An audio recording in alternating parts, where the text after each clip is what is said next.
Et si je te disais que le seul obstacle entre toi et une vie avec plus de paix, de puissance et de sens, c'est toi. Il ne vient pas du monde, ni des autres, encore moins du hasard. Il réside dans ce que tu dis sans réfléchir, dans ce que tu laisses envahir ton esprit, et dans la façon dont tu réagis lorsque tout s'effondre, et dans la manière dont tu gères chaque centime qui passe entre tes mains. Cette vidéo ne s'adresse pas à ceux qui cherchent encore des excuses. Elle s'adresse à ceux qui sont prêts à prendre le contrôle absolu de leur propre vie, car lorsque tu maîtrises ton monde intérieur, aucun chaos extérieur n'a le pouvoir de t'abattre. Si tu es prêt pour ce niveau de force, reste, aujourd'hui, nous allons entraîner ensemble ton véritable pouvoir. Et avant de commencer, écris dans les commentaires, « Aujourd'hui, je prends le contrôle total de ma vie. Je suis stoïque. » Ne l'écris pas sur un coup de tête. Écris-le comme un ordre direct à ton esprit. Que cela soit inscrit dans ton subconscient et que ce jour marque le début de ta reprogrammation vers la pleine maîtrise de toi-même. Numéro 1. Contrôle ton esprit. Ferme les yeux un instant et imagine ton esprit comme une maison avec des dizaines de fenêtres ouvertes. Par chacune d'elles souffle un vent différent. La peur, la comparaison, le doute, les souvenirs anciens, les voix du passé, les préoccupations de l'avenir. Maintenant, pose-toi la question. Qui contrôle cette maison? Toi ou le vent? C'est là que réside le problème. Beaucoup de gens vivent avec toutes les fenêtres grandes ouvertes, se laissant emporter par n'importe quelle pensée qui passe. Un simple commentaire d'un autre suffit à changer leur humeur. Un mauvais souvenir suffit à gâcher la journée. Et sans s'en rendre compte, la personne ne vit plus, elle réagit simplement. Une pensée n'est pas un ordre, c'est une suggestion. Elle ne devient une direction que si tu lui obéis. L'esprit ne s'arrête pas, et il n'a pas besoin de s'arrêter. Mais il a besoin d'un commandement, car il est comme une boussole.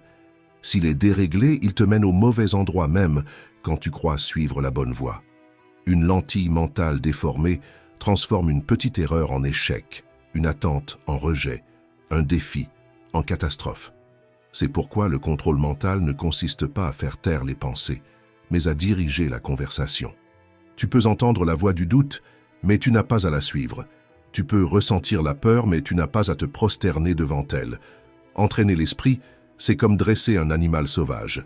Au début, il tire, il résiste, il teste. Mais avec de la constance, il apprend à suivre.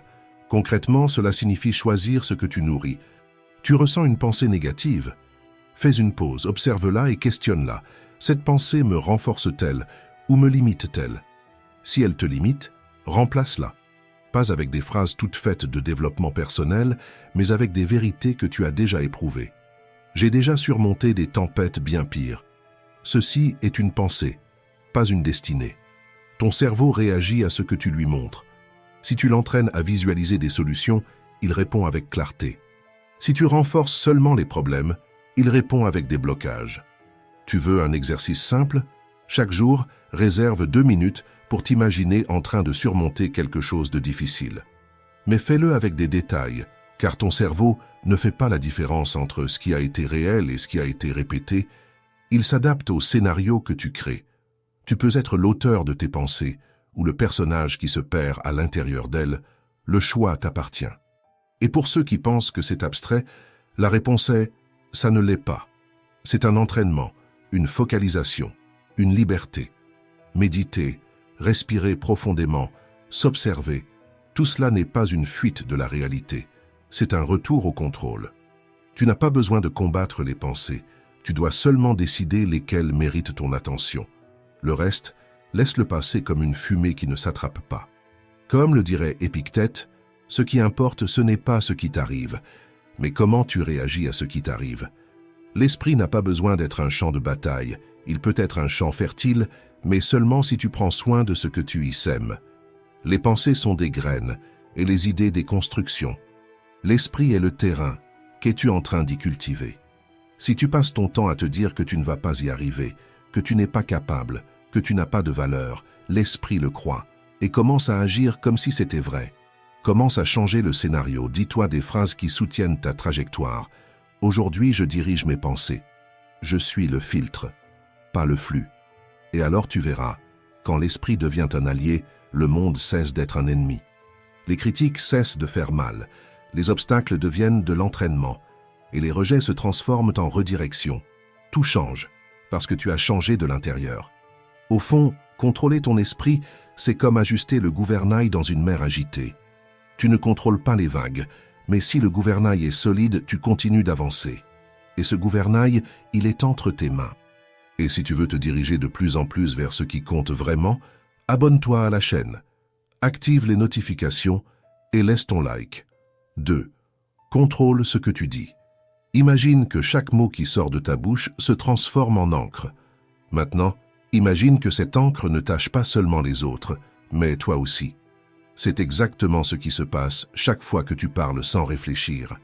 Tes mots colorent la réalité qui t'entoure, et sans t'en rendre compte, tu peux être en train de salir tes journées avec des phrases qui sabotent ta propre force. Ce n'est pas une exagération. Ce que tu dis dès ton réveil oriente déjà toute ta journée.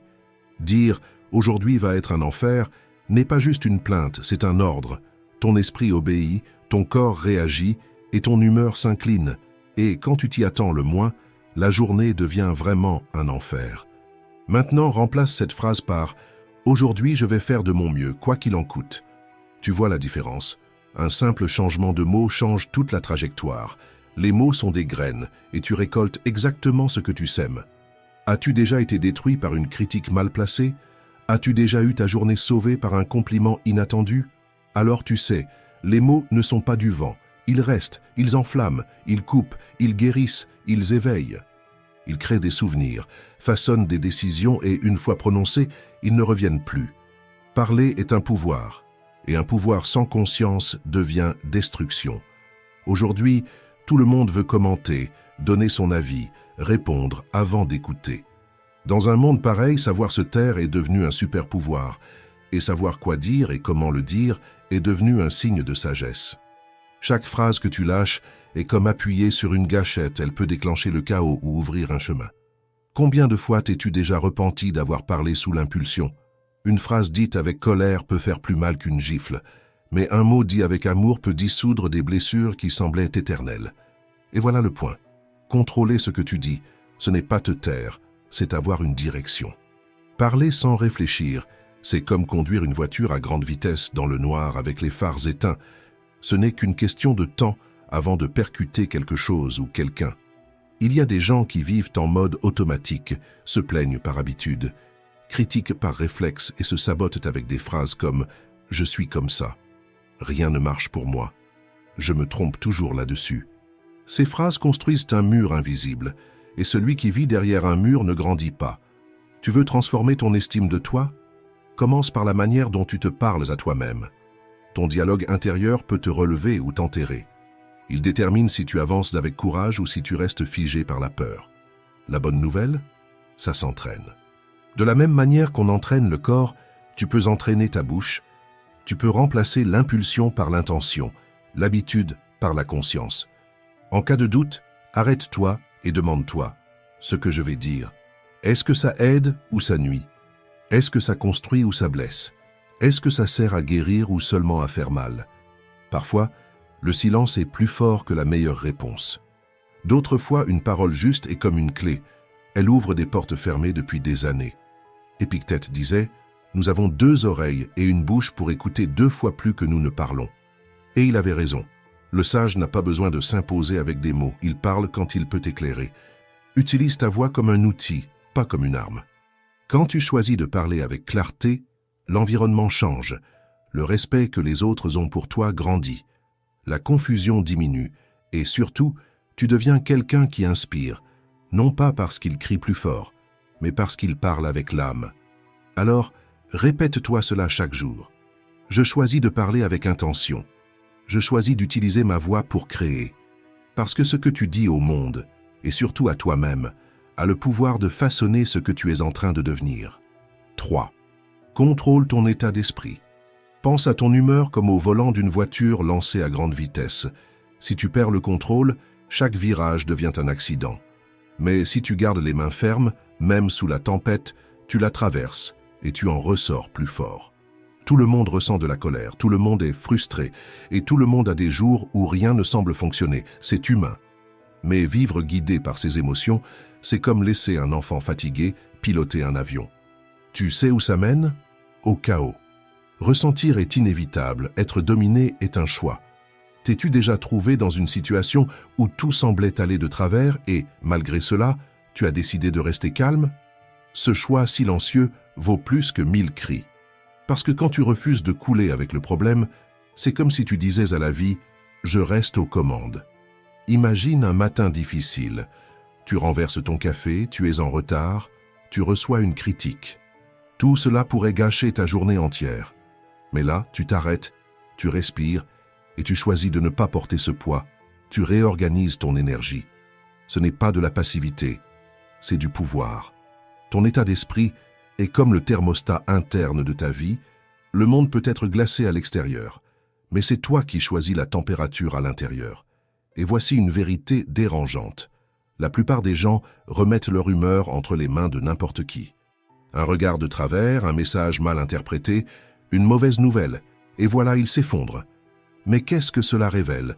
Qu'ils n'ont jamais été aux commandes, qu'ils ont toujours vécu à la merci des circonstances.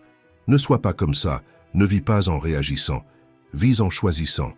Et le secret ne réside pas dans le fait de cacher tes émotions, mais de savoir quoi en faire. Tu ressens de la colère? Reconnais-la, mais au lieu d'exploser, transforme-la en direction. Tu ressens de la tristesse? Ne fuis pas, mais ne te noie pas non plus. Fais-la remonter, respire avec elle et avance. Une simple question peut te sauver de mauvaises décisions. Qu'est-ce que je vais faire de ça? Cette question te rend le gouvernail, et plus encore. Ne sous-estime jamais le pouvoir de la pause. Une respiration profonde peut être ce qui sépare un malentendu d'un désastre. 5 secondes de silence peuvent éviter 5 heures de regret. Et c'est dans cette pause que tu entraînes ton autodiscipline. La gratitude est aussi une arme puissante. Tu n'as pas besoin de l'utiliser seulement dans les grands moments de la vie, tu peux être reconnaissant dès maintenant, pour ta santé, pour ce que tu es en train d'apprendre, pour avoir surmonté quelque chose de petit. Cela suffit déjà à changer ta perspective. Marc Aurèle disait « La véritable tranquillité naît de l'ordre de l'esprit ». Et l'ordre ne signifie pas absence d'émotion, mais maîtrise émotionnelle. Le stoïcisme n'enseigne pas à être de pierre, il enseigne à être ferme, à tout ressentir, mais à ne se soumettre à rien. Alors, protège ton état émotionnel comme on protège une source d'eau au milieu du désert. Ne laisse pas une phrase d'un autre te déséquilibrer, ne permets pas qu'un imprévu te vole ta clarté. Choisis quelle émotion guidera tes pas et retrouve ton axe chaque fois que nécessaire. Parce que lorsque tu deviens le maître de ton état d'esprit, même les vents contraires t'aident à voler. Numéro 4. Contrôle ton argent. Imagine ta vie comme une construction. Brique par brique, tu élèves tes rêves. Mais l'argent, c'est le ciment. Et si tu ne contrôles pas le ciment, tout s'écroule, même avec les meilleures intentions. Avoir de l'argent, c'est bien, mais savoir l'orienter, c'est encore mieux. Parce que ce qui construit la liberté, ce n'est pas ce que tu possèdes, c'est ce que tu maîtrises. Et celui qui ne maîtrise pas son propre argent vit en otage des dettes, des impulsions et des désirs des autres. Tu peux être l'architecte de ta liberté ou le locataire de tes propres mauvais choix. Beaucoup de gens n'ont pas un problème de revenus, ils ont un problème de conscience. Ils achètent sur un coup de tête, dépensent pour combler le vide, vivent en échelonnant la précipitation et en repoussant l'addition vers l'avenir. Résultat, un soulagement de 5 minutes, suivi de semaines de tension, de culpabilité et de perte de contrôle. Un argent mal organisé, c'est comme de l'eau dans une main ouverte. Ça coule, ça disparaît, et tu ne vois même pas où c'est passé. Mais quand tu commences à voir chaque centime comme une décision, ta vie financière change, parce que dépenser est facile. Construire ne l'est pas, et seuls construisent ceux qui comprennent que le contrôle financier ne concerne pas la richesse, mais la liberté. Note, observe, élimine les excès et remets en question chaque achat. Est-ce que cette décision m'aide vraiment à construire ma liberté financière? Celui qui n'a pas de direction devient esclave de la distraction. Évite de dépenser pour anesthésier tes émotions. Comme disaient les stoïciens, rien d'extérieur ne résout les problèmes intérieurs. Utilise l'argent comme un marteau pour construire, pas comme un pansement pour cacher tes douleurs. Pense à chaque dépense comme un vote. Chaque fois que tu paies pour quelque chose, tu votes pour la vie que tu veux vivre.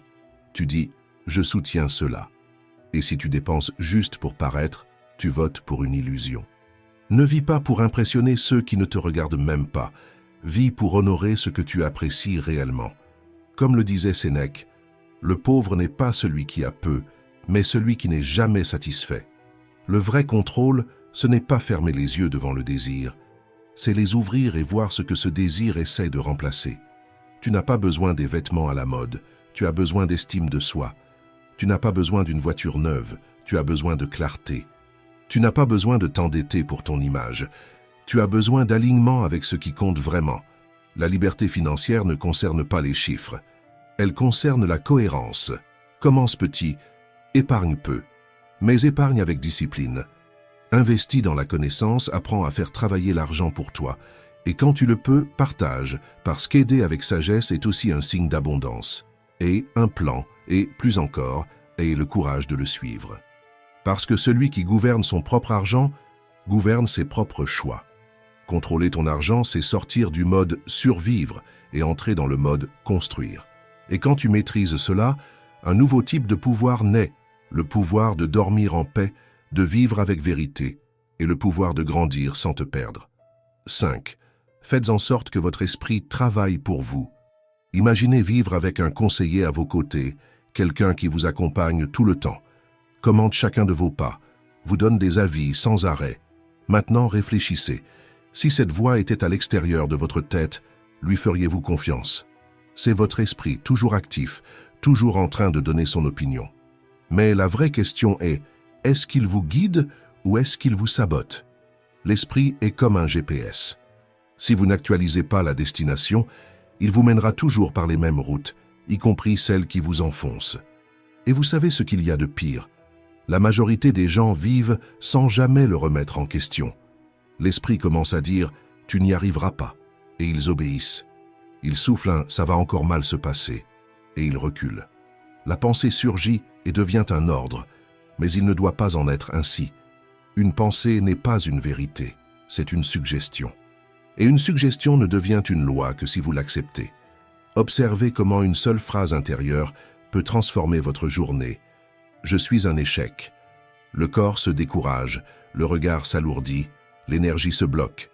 Mais si vous pensez « je suis en train d'apprendre », votre posture change, votre esprit s'ouvre, le courage apparaît. La manière dont vous vous parlez façonne ce que vous voyez, ce que vous tentez, ce que vous vous autorisez. Alors, cessez d'être l'otage de ce que votre esprit vous impose. Devenez l'architecte de ce qu'il construit. Votre esprit est un sol fertile. Mais soit vous y plantez avec intention, soit vous laissez les mauvaises herbes pousser. Observez ce qu'il vous dit. Remettez en question, corrigez et répondez. Parlez à votre esprit comme on dirige une équipe, avec fermeté et clarté. Et surtout, faites attention à ce que vous lui donnez à manger. Si vous passez la journée à voir des tragédies, des comparaisons, des ragots, ne vous attendez pas à ressentir de la paix. Votre esprit ne vous renvoie que ce que vous avez mis en lui. Votre esprit est un atelier. Il fabrique ce que vous lui apportez, donnez-lui des matières premières de qualité. Marc Aurèle a écrit « La vie de l'homme est ce que ses pensées en font ». Et c'est aussi réel que concret, chacune de vos actions naît d'une pensée. Si vous ne prenez pas soin de l'origine, vous passerez votre vie à réparer les conséquences. Alors, transformez votre esprit en un allié. Ne le laissez pas vous pousser dans les vieux pièges. Commencez à renforcer ce que vous avez de meilleur. Utilisez la visualisation comme un entraînement. Imaginez la victoire avant qu'elle n'arrive. Visualisez-vous en train d'agir avec force quand la fatigue vous gagne. Et répétez, « Mon esprit n'est plus un champ de bataille. C'est désormais mon poste de commandement. » Parce qu'au fond, ce n'est pas le monde extérieur qui vous limite. C'est le monde que vous construisez à l'intérieur. Et quand ce monde s'aligne avec la personne que vous voulez devenir, l'extérieur commence à suivre la même direction. L'esprit ne se tait pas tout seul, il a besoin de leadership, et ce leadership, c'est le vôtre. 6. Garde le silence sur tes projets. Toute construction commence dans le silence. Lorsque la graine perce la terre, personne n'applaudit. Lorsque les fondations sont posées, il n'y a pas de projecteur.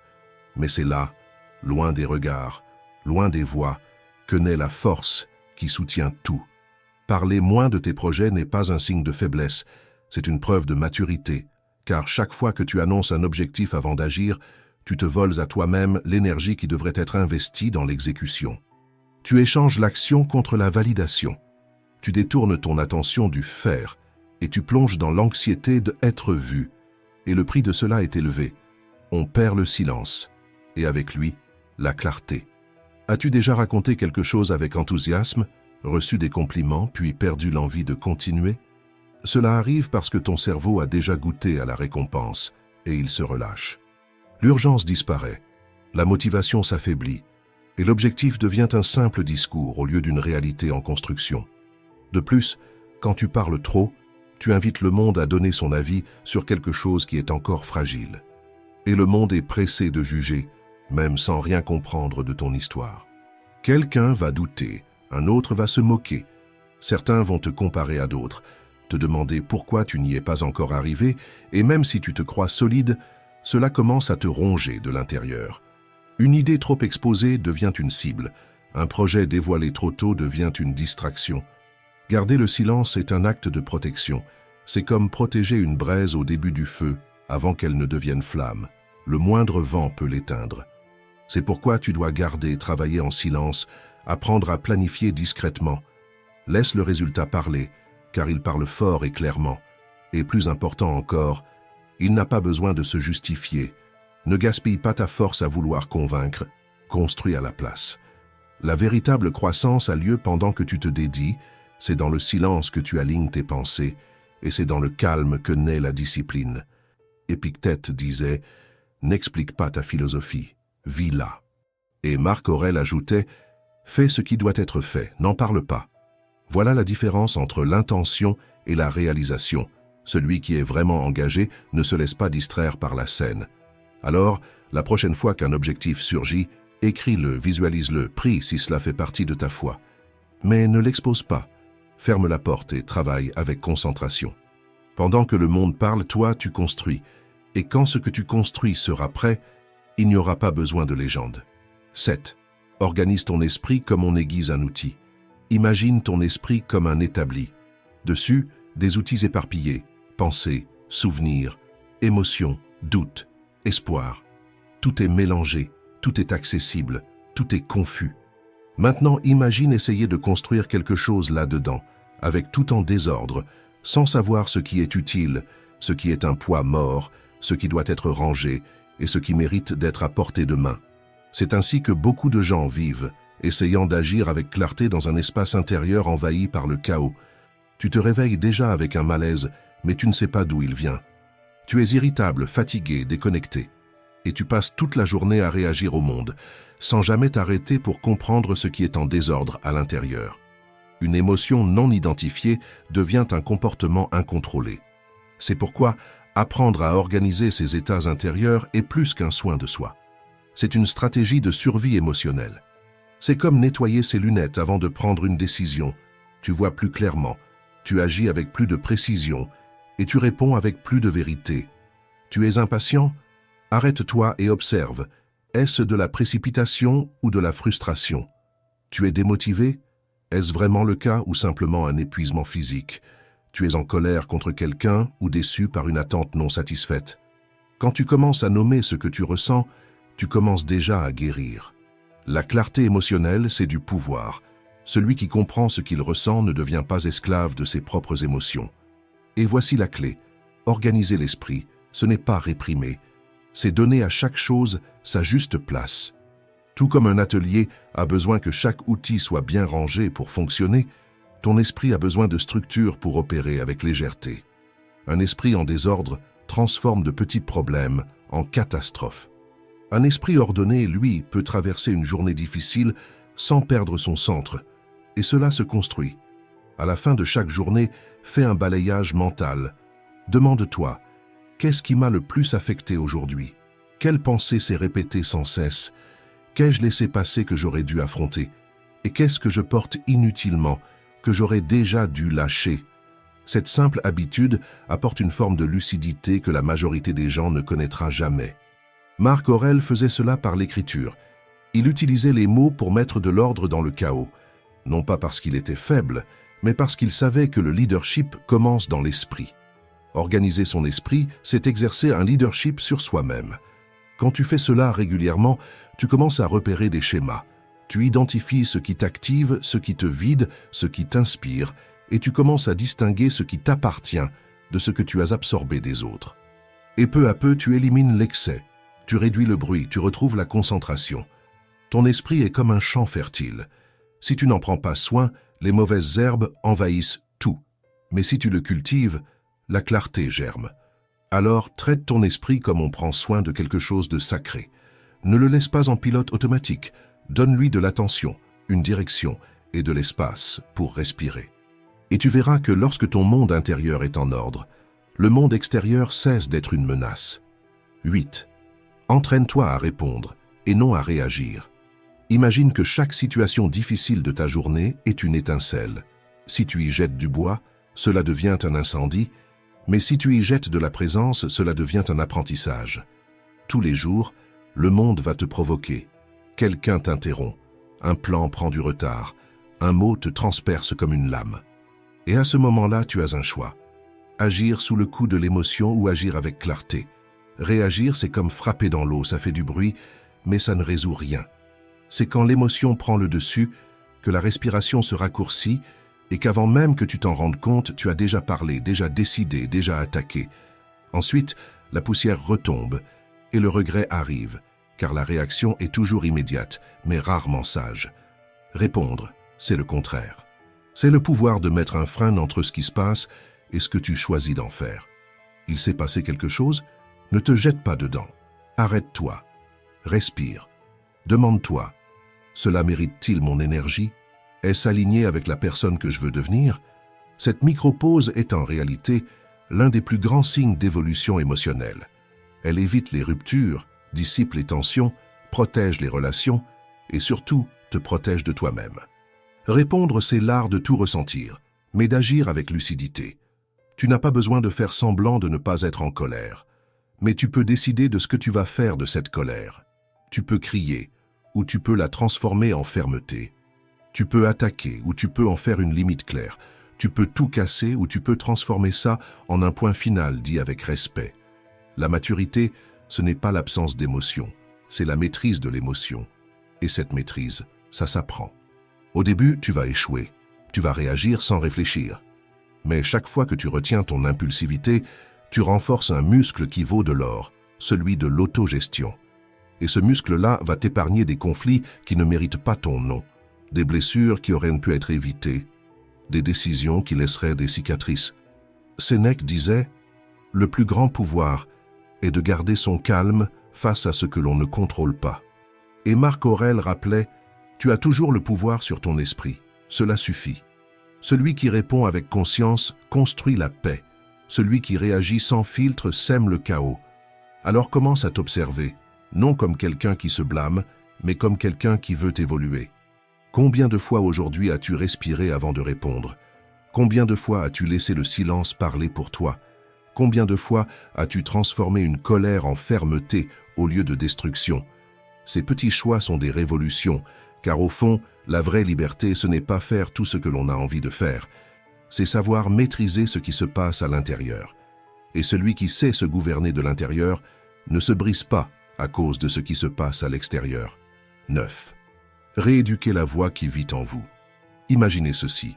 Vous êtes devant une porte qui mène à la vie que vous désirez. Mais chaque fois que vous tendez la main pour l'ouvrir, une voix murmure à votre oreille « Tu vas échouer ». Ce n'est pas pour toi. Mieux vaut ne même pas essayer. Maintenant, imaginez que cette voix ne vient pas de l'extérieur. Elle habite en vous, mais ne vous y trompez pas. Cette voix n'est pas votre essence. C'est seulement un reflet déformé des blessures que vous n'avez jamais soignées. Cette voix est comme un miroir fêlé.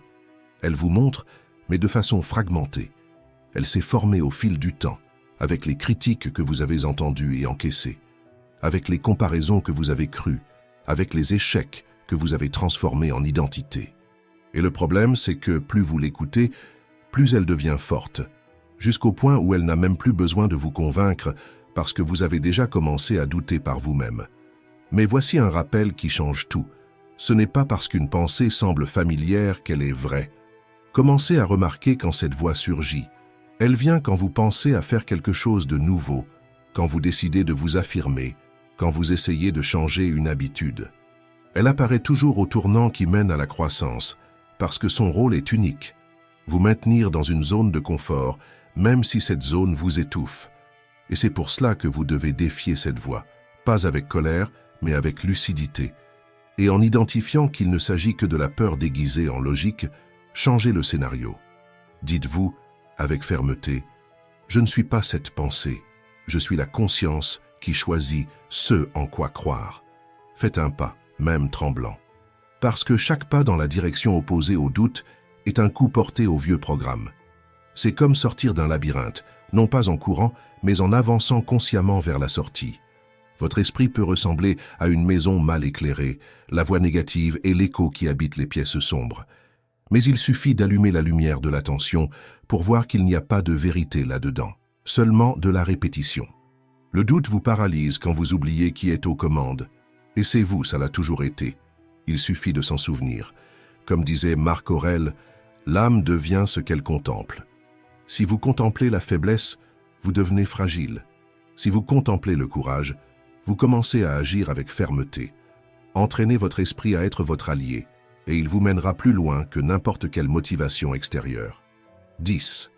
L'action sera toujours plus puissante que les mots. Tu peux avoir une carte complète tracée. Tu peux énumérer des objectifs, créer des stratégies, raconter aux autres tout ce que tu vas accomplir. Mais tant que tu ne poses pas la première pierre, tu restes au même point, car parler de changement n'est pas la même chose que changer. Et rêver grand n'est pas synonyme de se lever et d'agir. Les mots inspirent, mais les actions prouvent. Tout changement exige une exposition à l'inconfort, le risque de se tromper, la frustration de l'échec, le poids de la discipline. Parler, en revanche, semble léger, sûr, mais c'est superficiel. C'est la pratique qui donne de la profondeur. C'est l'essai qui enseigne, la fatigue qui renforce. Tu ne deviens pas fort simplement en réfléchissant. Tu deviens fort en affrontant les véritables défis de la vie. Et voici une vérité qui fait mal. Personne ne se transforme simplement parce qu'il a compris. La transformation n'arrive que lorsque tu appliques ce que tu as appris, même si tu trébuches, même si ce n'est pas idéal ou parfait. Alors, arrête de répéter des promesses que tu ne tiens pas. Réduis l'excès de plan et commence à agir, que ce soit par un geste, un micro-pas ou un petit progrès chaque jour. Parce qu'au bout du compte, c'est cela qui reste. Non pas ce que tu avais l'intention de faire, mais ce que tu as réellement accompli. Les stoïciens le savaient, ils ne glorifiaient pas le discours, mais la cohérence. Épictète n'enseignait pas avec de longs discours, il formait par l'exemple. Marc Aurèle écrivait pour lui-même chaque jour comme un rappel silencieux « Vis de manière à ce que tes actions soutiennent ce en quoi tu crois. Tu veux être reconnu pour ce que tu as promis ou pour ce que tu as accompli. Le monde est rempli d'opinions mais manque cruellement d'action. Sois l'exception à cela, sois le mouvement.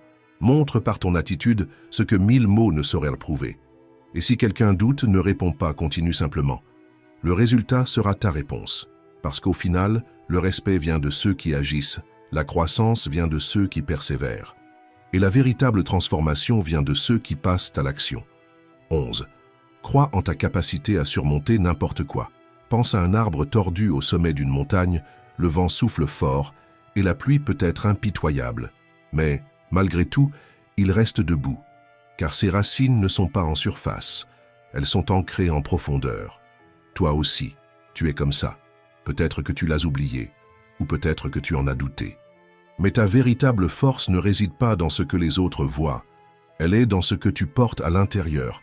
Tu as déjà traversé des tempêtes qui semblaient interminables, tu as déjà pleuré en silence, et malgré tout, tu t'es levé pour un jour de plus. Tu as souri à l'extérieur tout en portant le monde dans ta poitrine. Et même quand tout te disait « tu n'y arriveras pas », tu as quand même trouvé le moyen d'y arriver. La force dont tu as besoin ne se trouve pas à l'extérieur. Elle est là, en toi. Et elle l'a toujours été. Peu importe si aujourd'hui tu te sens faible, confus ou perdu. Cela n'annule pas qui tu es. Cela révèle simplement que tu es en plein milieu du processus. Et le processus est ainsi. Il fait mal, il chamboule, il pousse tes limites, mais il renforce aussi, il polit, il révèle une partie de toi dont tu ignorais même l'existence. La confiance n'est pas l'absence de peur, c'est le mouvement malgré la peur présente. C'est savoir que tu n'as pas besoin de voir tout le chemin pour faire le pas suivant. C'est te répéter « Peut-être que je ne sais pas quoi faire maintenant, mais je refuse d'abandonner ». Combien de fois as-tu cru que ce problème serait la fin, alors qu'il n'était qu'un simple virage? Combien de fois as-tu pensé que tu n'aurais pas la force et tu t'es toi-même surpris? Ce n'est pas une coïncidence. C'est une preuve, et chaque preuve porte un message. Tu es plus fort que tu ne le crois. La vie continuera à tester ta structure, mais on ne surmonte pas une chute avec du désespoir, on la surmonte avec de la conviction. Les bons jours construisent de la solidité, et les mauvais jours fais confiance à ce que tu as construit. Tu n'as pas besoin de tout vaincre d'un seul coup, tu dois juste ne pas t'arrêter. Quand tu te traites comme quelqu'un de capable, ton esprit répond avec clarté, ton corps répond avec énergie, ton âme répond avec direction. Les stoïciens ne niaient pas la douleur, mais ils ne s'y soumettaient pas non plus. Marc Aurèle a écrit « Tu as du pouvoir sur ton esprit, pas sur les événements. Prends conscience de cela, et tu trouveras la force. » Épictète ajoutait « Ce n'est pas ce qui t'arrive qui compte, mais la manière dont tu y réagis. » Ces enseignements ne sont pas de la philosophie lointaine, ce sont des outils. Utilise-les. Et si aujourd'hui c'est difficile d'y croire, rappelle-toi, tu as déjà traversé des épreuves qui semblèrent te briser, et tu n'as pas été brisé, tu as plié, tu as appris, et tu as grandi. Doute de tes doutes, pas de ta force. Parce qu'à la fin de la journée, ce n'est pas la taille du problème qui compte, mais la taille de la décision que tu prends face à lui. Alors écris ceci quelque part, bien en vue. Je suis capable de traverser n'importe quelle tempête, parce que j'ai déjà été la résistance elle-même, les jours où personne ne m'a vu. Et chaque fois que tu penses à abandonner, relis et recommence. Parce qu'en toi, il n'y a plus que de la peur. Il y a un courage qui, une fois réveillé, peut t'emmener de l'autre côté, même dans l'obscurité. Si cette vidéo t'a touché d'une manière ou d'une autre, utilise cela comme élan.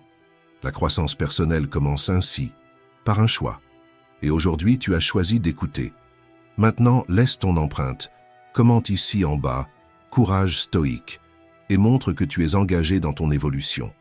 Et n'oublie pas de t'abonner à la chaîne, de laisser ton like, et de continuer à marcher avec nous dans ce chemin de force, de clarté et de transformation. Merci d'avoir regardé.